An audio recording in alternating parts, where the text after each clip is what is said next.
Welcome to the Your Lifestyle is Your Medicine podcast, where we do deep dives into topics of mind, body, and spirit. Through these conversations, you'll hear practical advice and effective strategies to improve your health and ultimately add health span to your lifespan. I'm Ed Paget, and I'm an osteopath and exercise physiologist with a special interest in longevity. Today is a solo episode where I'm going to talk to you about some of the tools and techniques I use to include lifestyle medicine in my life. I'll also be recording this on YouTube for those who actually want to see the graphics and the interfaces that I'm talking about. So, without further ado, let's get into it. So, have you heard of the phrase, what gets measured gets managed? Well, it's one of those things with health. If we're not measuring anything, how can we actually change anything? And if I was in the standard socialized healthcare system of the UK or Canada, you would get a email or a letter at certain life milestones. So 40 years old, they would expect you to take some blood work and potentially even do some examinations if things were not going to plan. They try and stop you from falling through the cracks. However, I lead a life where I travel a lot and I'm not actually in those countries very often. So I kind of have fallen through the cracks. And it occurred to me after listening to David Sinclair that potentially the way the healthcare system is run at the moment in both countries, and including America, is kind of broken. He gives this fantastic example where he's 55 years old and he goes to the doctor and he says, I think I should have some checkups. The doctor says, well, anything bothering you? He says, well, no, not really. The doctor says, well, we don't do random blood work unless there's a cause to do it. We don't do colonoscopies or prostate checks unless there's a cause to do it. And David Sinclair says, well, statistically, I could potentially have a prostate cancer and it doesn't actually show any symptoms when it's small, but the chances of treating it before it gets large has a way better outcome than treating it after it's grown and I actually have symptoms. Doctor says, well, no, we can't do any tests unless you have symptoms. So Sinclair says, let me get this straight. You won't test me for something that we could actually clear up pretty easily unless I have symptoms, which means I definitely have it, and then the treatment is a lot harder to do. Doctor says, yeah, that's the model we work with, sorry. But if you think about it, that isn't a great way to test for things. Luckily, there's some advances in healthcare, which will be trickling into the pipeline quite soon. One of them is called the GRAIL test, and that's actually being trialed in the NHS at the moment. And it's a blood test that tests for many, many different types of cancer. I think it's about 100 different types of cancer, simple blood test. And it can pick them up so early that some people don't even need any surgery, and they can just take a chemo drug and get rid of their cancer before they have any symptoms. But waiting for the symptoms of, for example, a cancer, when it's grown large enough to cause some nerve disruption or disruption in bowels or disruption in joints or whatever it is, then the actual treatment of those types of cancers is actually very difficult. So it makes sense to be proactive. Now, with that in mind, I want to introduce you to two tools that I've been using. The first one is InsideTracker. Now, InsideTracker is a blood test company that will test your blood, check multiple different markers, and then let you know what you can do using lifestyle interventions to change those markers if they are suboptimal. But the idea is that you actually have these blood tests regularly, semi-regularly, be it yearly, half-yearly, or if you're an athlete or trying to change something with those markers even more regularly. And then you can compare how your blood is changing over time to get to optimal health. So when I've spoken to my doctor about this, he thinks it's a great idea. So if I could say to him, look, I'm feeling pretty healthy, but this is a little bit off. And he says, well, we should get some blood tests going on that. And I say, well, this is good. I've actually had blood tests every year for the past 5 or 6 years. So we can actually plot and see if anything's off on this next blood test. So it's not just a single snapshot in time. It actually gives historical context to it. And he thinks that's a fantastic idea. So this is something I'm going to be doing every 6 months. Okay, take my blood to see if everything is within normal range and how I can optimize things. But also at 45 years old, I don't want to just be normal. I actually want to be thriving. I want to be healthy, super healthy, because my lifestyle is actually quite hard. I do a lot of endurance activities, a lot of physical activity. And so I want all my blood markers to be optimized. So I'm going to take you guys over to the InsideTracker sort of blood work interface. And if you're on YouTube, you'll get to see it. And if you're just listening on podcast, I'll talk you through it. So the first thing we're going to see is my history, my blood test history. So on the left-hand side, we have a column that says biomarkers. And then we have reference range, which is the optimal reference range in allopathic medicine. And then we have different dates of my blood test. So InsideTracker groups the blood test into different areas. The first area is oxygen transfer and blood function, which we'll have a look at in a bit more detail shortly. Then metabolism and weight control, bone and muscle health, cognition, electrolytes and fluid balance, inflammation, and strength and endurance, and lastly, liver function and toxicity. Now, where you have the tests, it actually gives you a little note to say whether or not you are optimal, mid-range, or suboptimal. So if there's a green dot next to your blood result, you are optimal. If there's a yellow dot, it's, could be improved. And if there is a red dot, well, that means you need to do something about it. So looking at these results here, let's look at oxygen transfer and blood function. So straight away, my ferritin levels are a bit strange. I've got my first draw was back in January, and that was done in Canada. Someone came to my house. I was living at altitude in the Rockies, and I'd just been skiing for 3 days straight doing heavy endurance exercise. Now, all those things can actually explain why the ferritin levels were slightly high. So that's in January. They were outside the normal reference range. Then in March, they dropped back down to inside the normal reference range, but there's still a amber tick next to, or an amber dot. And that just means they can go a little bit lower. But interestingly, that day I had the blood test results. You fast for 12 hours beforehand, but I actually went to the gym that morning and lifted some weights. And my research tells me that actually lifting the weights can release extra ferritin into the blood as well. But there's something else to consider is where the labs are. So in both these situations, I had the blood drawn and it was taken to a lab that was off-site from where the blood draw happened. And during that process, the actual quality of the blood can degrade slightly. So ideally, you want to visit a lab where they have analyzed the blood in the lab, and then it can keep its integrity more so than if it's transported. So next down, we've got hemoglobin. Hemoglobin is obviously the oxygen transport system. And that one's changed slightly. It went from optimal to being ever so slightly suboptimal would be the right word. And then iron was very, very high, and now that's optimal. And so things are changing over time. A lot of these results, I think, are slightly skewed by being at altitude back in January. But my red blood cell markers, red blood cells are pretty much the same. Both those tests, the hematocrit's the same. The other aspects of my blood and oxygen transport system are all the same. So I'm happy with that. Then we get down to metabolism and weight control. So in Nicaragua, I didn't manage to get my glucose measured, but when I got it measured in January, I was fine. Now, this was a concern for me because my mother is type 2 diabetic. And although I eat healthily, I do have a lot of sugar in my diet. And I'm not talking about the white refined sugar. I mean sugar from fruit mainly. And I do eat bread as well. So I was concerned that potentially I have a genetic predisposition towards diabetes and that my current diet wasn't as optimal as it could be. However, having gone through this, it's actually pretty good. So there's the HbA1c measures your blood glucose over time. And again, I couldn't do that in Nicaragua, but when I did it back in January, it was optimal. So glucose was optimal and the HbA1c was optimal. I also have a skin prick glucose monitor that I use as well. And I've never actually been out of reference range on that either. So I'm happy with my blood glucose. But here's the interesting thing. We go down a level, we get to total cholesterol, and that wasn't optimal.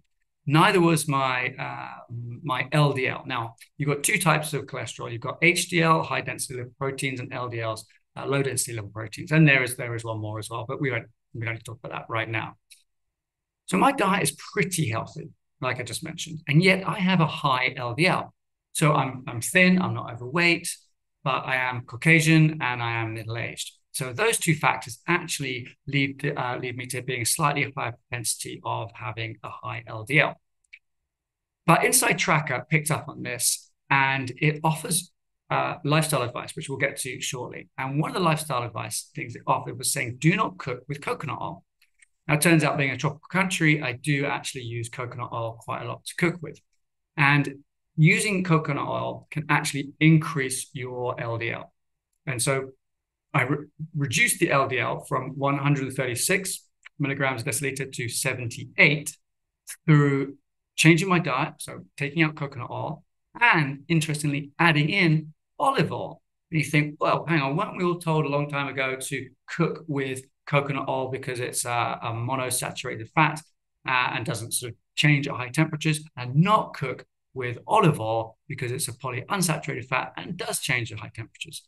Now, those two things might be true, but I wasn't doing it like that. I simply took out the olive oil and didn't cook with as much with any oil at all. And I took out the coconut oil, but I added in the olive oil in more of a European way, which is having a little bit of olive oil on some bread or a little bit of olive oil on some salad prior to eating my main meal. Now, why do I do that? Well, the digestive system starts in the mouth, as we know, right? We chew the food. If we don't chew the food properly, we're in trouble. The saliva comes in there, starts breaking down some of the carbohydrates, goes down into the stomach. Now, in the stomach, there's lots of chemoreceptors. They're analyzing the food. They're also in your tongue as well, trying to figure out what you're eating. And there's the stomach acid. But as the food goes into there, it's priming the liver and the bile system. So we've got bile produced in the liver, and then we have that gets recycled into the gallbladder and condensed into the gallbladder. And then that can actually come out and it emulsifies any fats coming through, okay? But that emulsification of fats can actually also pull out cholesterol out of your system and out of the food as well. So if you kickstart your bile system and basically your whole biliary system, you can start to lower your cholesterol. So that may be one reason why the Europeans start a meal with a salad with some nice olive oil dressing on that salad. It may not be their initial thoughts, but over time they discovered that actually it's better for digestion, and it is better for digestion, rather than what we do in North America, where we just get a big meal and start chowing down. The stomach doesn't really know what's hit it. Quite literally, it doesn't know what's hit it. So you can see there, change the total cholesterol. That's gone from 215 to 160. The HDL stayed the same. I'm happy with that reference range. And the LDL's dropped from 136 to 78, simply by changing a few aspects of my diet, which were pretty good anyway.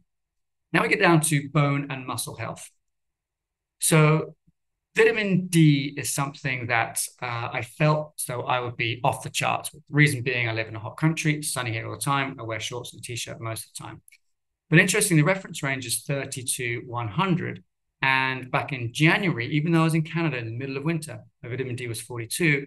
And in March, my vitamin D was 34.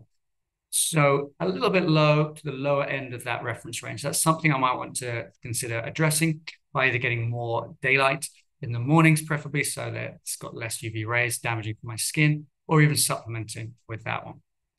Now, cognition, they group magnesium under cognition, but magnesium actually is this amazing mineral that does so many different things in the body that it's not just cognition. In fact, I managed to trace back quite a few of the other things which we'll be talking about soon to this low magnesium that I had back in Canada. And this was surprising because I actually take a magnesium supplement, and I knew that magnesium was important and I wanted to supplement it. But, maybe we all do this. When we get the magnesium supplement and it says take 1 to 3 capsules a day, I always take 1 because 3 seems excessive. But it seems to me that actually I would be one of these people more suited to be taking more. So I actually changed my magnesium supplement. I went to a one called Calm, which is a dissolvable supplement in water, and my magnesium increased ever so slightly. Vitamin B12 as well. Vitamin B12 was very high back in January and then low in March. Now, B12 is a water-soluble vitamin that is used, can be used up through stress and exercise and so on.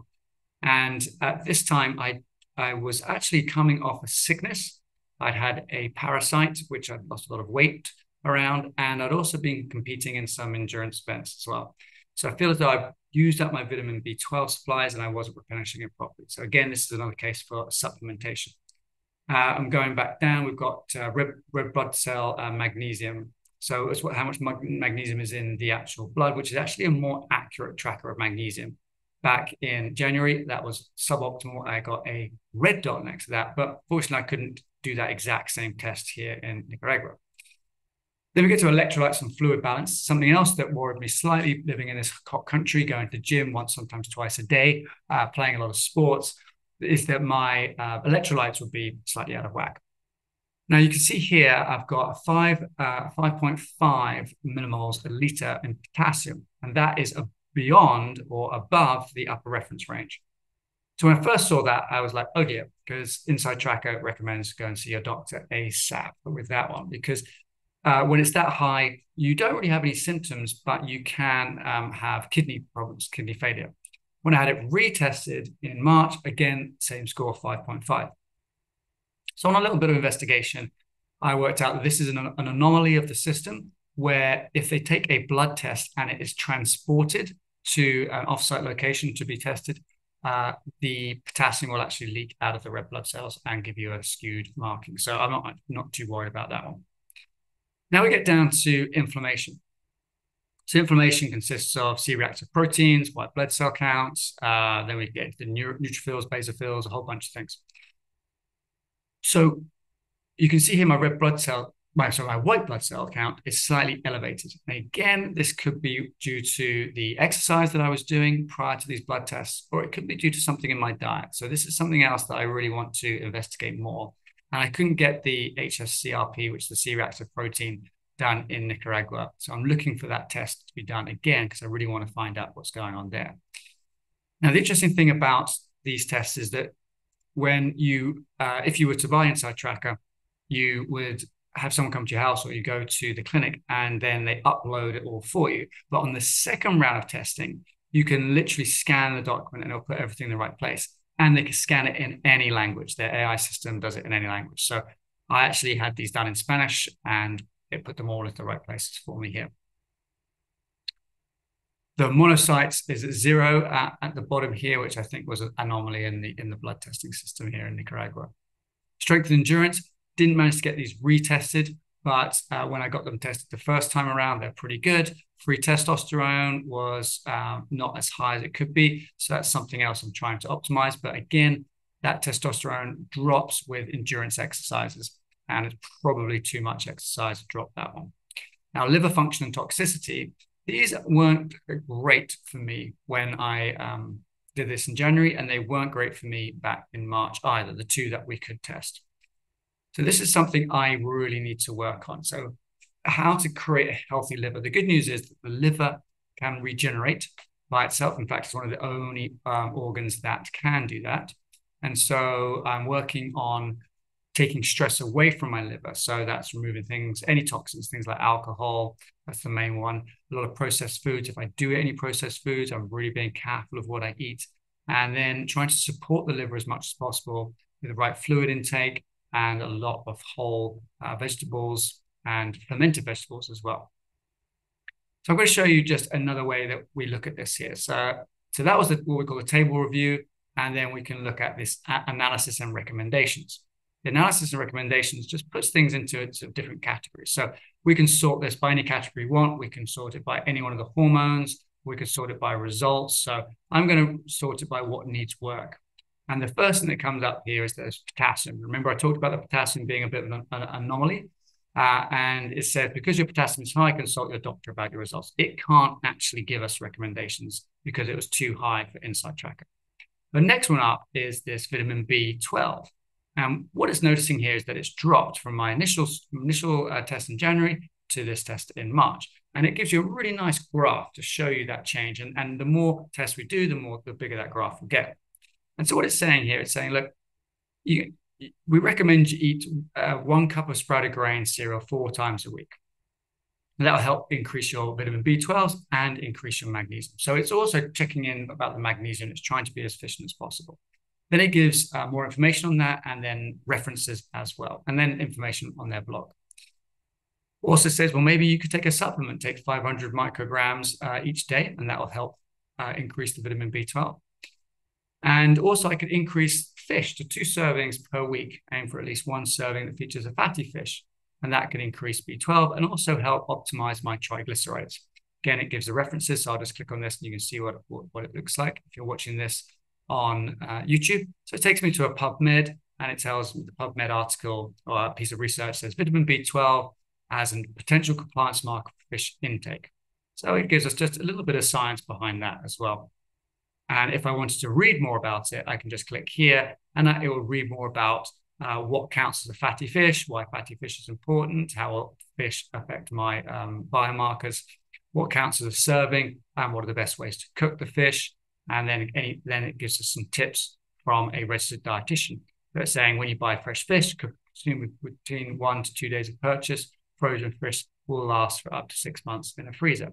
So there's a ton of information here on how to increase and optimize my vitamin or vitamin B12s.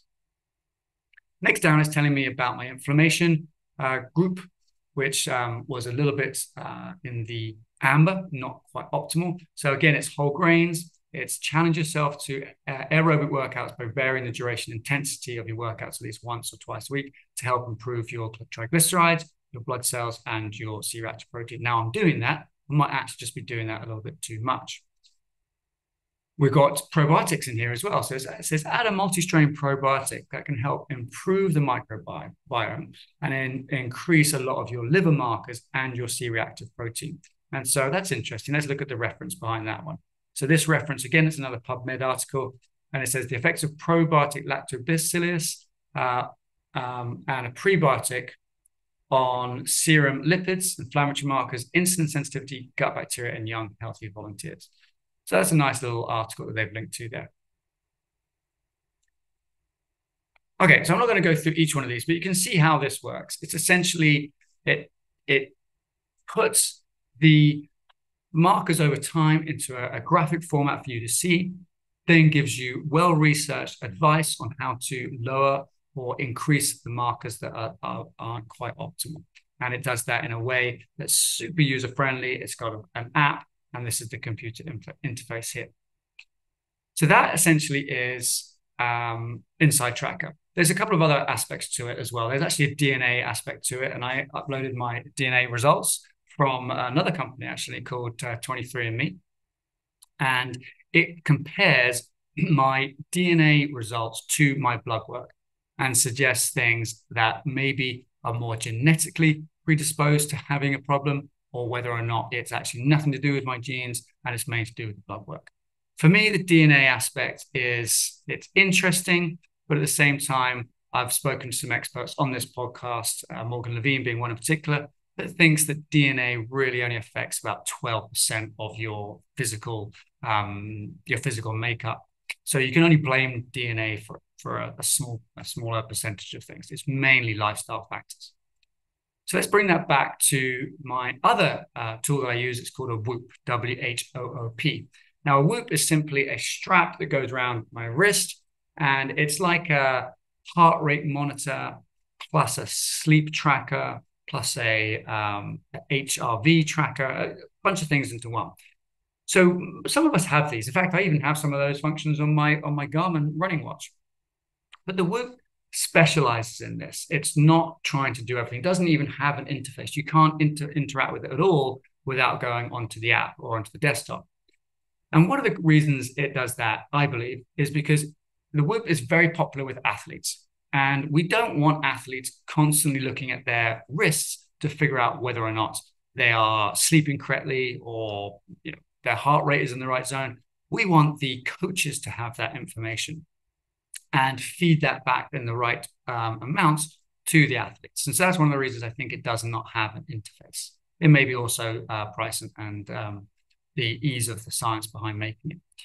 But I'm going to take you through what this thing does. So it measures a thing called strain, recovery, and sleep.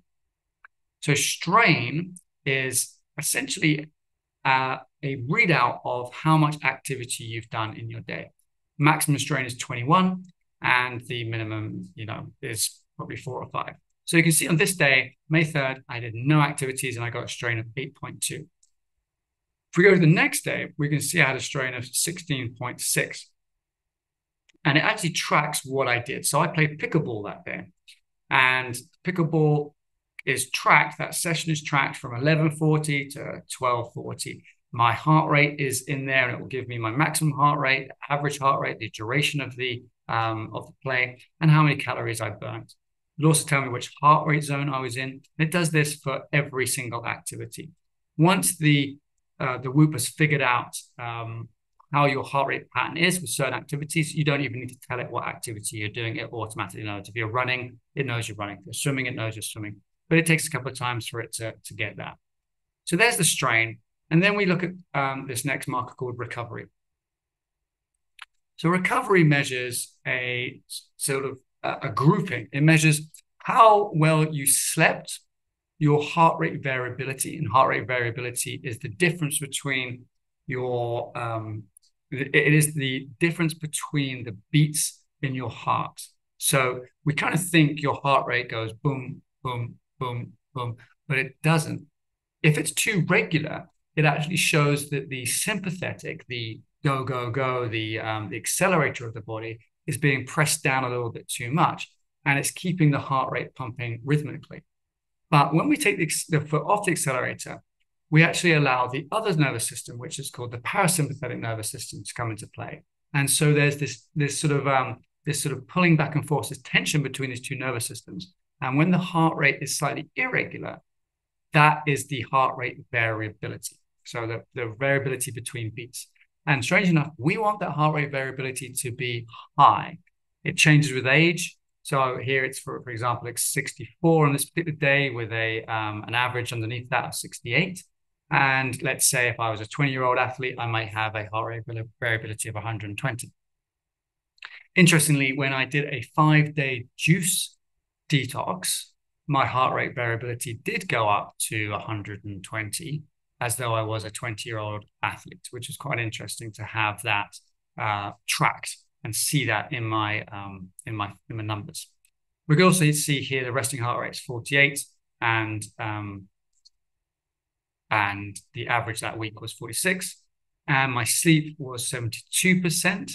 And the way this sleep percentage works is that it calculates for my age what is an optimal number of hours to be sleeping. Plus, within those hours of sleep, we want to know how much it was spent in deep sleep, light sleep, REM sleep.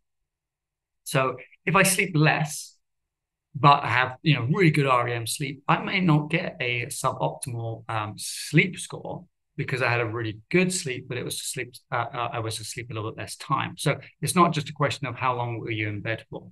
And the surprising part of this is that I may be in bed for 8 hours, and I work really hard to give my body the chance to sleep for 8 hours. Yet you can see here, 6 hours 25 was my sleep time. So it's like, yes, I'm in bed for 8 hours, but I'm not asleep for those 8 hours, tossing, turning, and the Whoop really brings that up. So I'm going to go to another day here, and you can just see the sort of changes.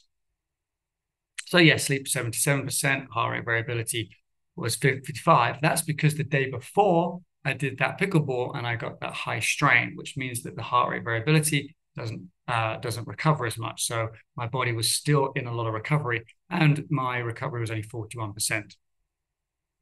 So we see that I went from what they label them as green. So I've got a good 71% recovery on one day when I didn't really do much. I did a little bit the day before, but not a huge amount. Then up my activity levels, my recovery went down, and the next day it was down again. So for me, this is interesting in that not only can we see how the activities you do during the day affect your recovery and even the way you sleep, but we can also see when in the day they're done, and we can also see what else affects it, because the system actually asks me questions every morning. Let me see you here, show you here. So it asks me questions every morning about what I did the day before, and it correlates those questions with my numbers. So, for example, it will ask me, did I watch the sunrise? Did I watch the sunset? Did I take a magnesium? Did I have a stressful day? Did I work late? What time did I eat my last meal? Now, all these questions I've asked it to ask me, right? These are things I'm interested in tracking. And there's thousands of questions. You just pick the ones you want. But what I've noticed is if I take a magnesium in the evening, I will sleep better. If I take vitamin C and fish oil, I will have a better recovery. If I don't do those things, I won't recover as well. If I do aerobic, i.e. running, pickleball, any aerobic exercises in the afternoons, I don't recover as well. But if I do strength training in the afternoons, I recover just fine. If I eat a big meal of meat, for example, in the evenings, actually not just meat, if I eat a big meal in the evenings, regardless of meat, potatoes, whatever it is, I won't recover as well. And so for me, it's really important to know these things, to recover as well as I can so that I can be as optimally healthy as I can. And what I've noticed is that if I front load my day, so I get up early, exercise, and I eat a lot in the mornings, then I will be more recovered the next day and I can eat and repeat, so to speak. All right, so here's just a quick sort of summary of my week. So starts with sleep consistency, maximal sufficient poor. So no poor sleep that week, happy with that. Not quite in 100% sleep, but 85, lowest was 70%. Then we talk about strain, so average 14 on this day. That's reasonable. If I was training for something a bit more, I would be a bit higher, but at the moment I'm not. So this week's average of activity, my longest duration was just under 3 hours, but my 3-week average was 3 hours 42. This is per day. Then we average strain, we've got pickleball and running. Those are the two things I really like to do at the moment. But I slept a little bit better, 5% better, getting up to 80% sleep time. We also talked a little bit about this sleep time in bed. So I'm getting this 8 hours in bed. This is what I really want to be doing. But the Whoop also calculates how many hours I really need to recover completely. And that changes depending on your recovery score. So it's asking me to actually go to bed for 9 hours. That's tough to do, but it wants me in bed for 9 hours so that I can catch up on this sleep debt that I have. There's a really nice graphic here as well, which is the optimal time of going to bed and the optimal time of getting up. And it varies depending, again, on your recovery. But you can see these blue bars here. So I've got there's a blue bar that goes from left to right, and it's fitting within the optimal times outlined by Whoop. So on this day, I went to bed at just before 10 o'clock, 9:47. I went to sleep and I got up at 6. And that was good in that I went to bed earlier than Whoop wanted me to, but Whoop didn't want me to get up till 6:30. And that would have been optimal sleep. So that was probably not optimal. That may have been 80% recovery sleep. So that's some of the statistics that it shows us on a weekly format, but also we can do monthly, and we can start looking at trends from way back when, from yearly, even if we wanted to. So I really like using the Whoop. Now, am I going to use the Whoop forever? No, because I've figured out pretty much everything I need to know about the Whoop at the moment. Sorry, not about the Whoop, about my body for what I've been doing. For the last year, I've had this, and I know, like I said earlier, if I do things in the morning, I'm going to recover better than if I do things in the evening. But prior to that, I didn't know that. So back in the UK, for example, a lot of activities happen in the evening. So we'll play soccer underneath the floodlights. I used to do judo a lot. I would do that in the evenings, sometimes till 9:30 at night. And my body would be wired and I wouldn't be able to sleep so well. But next day, get off, cold shower, wipe the sleep out of your eyes, get up, do it again. Now, that's fine for a little bit. But you live like that for years in or days in, months in, years out. That's going to take a toll on your body. And you're going to end up potentially aging prematurely. So we're not adding health span to the lifespan. In fact, we're decreasing health span and maybe even decreasing lifespan. So tools like the Whoop, and there's another one called the Aura Ring, which is simply a ring that tracks pretty much the same information, can really help you optimize your life so that you're not stressing your body, so that you can actually have a longer and healthier life. So that's when it comes down to the lifestyle factors. Then when we couple that with some actual data on your blood markers, We can then make course corrections in nutrition, course corrections in training as well to optimize your blood markers. And now we're beginning to really pull things together to create health, but also create an early warning system when things aren't going to plan. So with the blood markers, we caught, for me anyway, we caught the high cholesterol, we've caught potentially the low testosterone, and we've also caught some suboptimal liver markers. And with the Whoop, we've noticed, I've noticed anyway, that it starts telling me probably 1 to 2 days prior to me getting sick without overt symptoms of something that I'm actually sick. And when it does that, I sort of think, well, okay, maybe it's a funny reading, but history tells me that actually it's not a funny reading. It's that something is coming down the pipeline. So for example, a while ago, I had a parasite and I was very sick. But prior to actually having overt symptoms, I had a 5% recovery from what I thought was a relatively normal day the day before. And a 5% recovery means my heart rate was up, my breathing rate was up, my skin temperature, it measures that as well, was up, my blood oxygenation was down, it measures that as well. And I couldn't figure out what was going on because in order for me to get a 5% recovery, I'm usually something where I'm at a party, I eat badly, I drink a little bit too much alcohol, and I don't sleep well. All those things come together, that's a 5% recovery, but I did none of that. And then 2 days later, I had symptoms of the parasite. So if I'd paid a little bit more attention to it, I would have been a bit more prepared for the illness that came. But now, having had that experience, I do listen to the stats more so that I can start changing either my nutritional intake, my supplementation, or cut back on exercise if I have a low recovery for something that I cannot explain. So there we have it. We have the Whoop and the InsideTracker. I'm going to put links to those in the show notes and in the YouTube as well. Go check them out. If you do want any discounts before you were to sign up for those two things, let me know. I actually have some discount links for you. Just email me and I can sort you out there. And you can actually, off the blood work for the InsideTracker, you can get a significant discount up to $250 off. And for the Whoop, I forget exactly what the discount is, but there's a slight discount if you use one of the links that I have. So I hope you've enjoyed this, and it's been a pleasure talking to you. And I hope you can actually take some of this information and help optimize your life.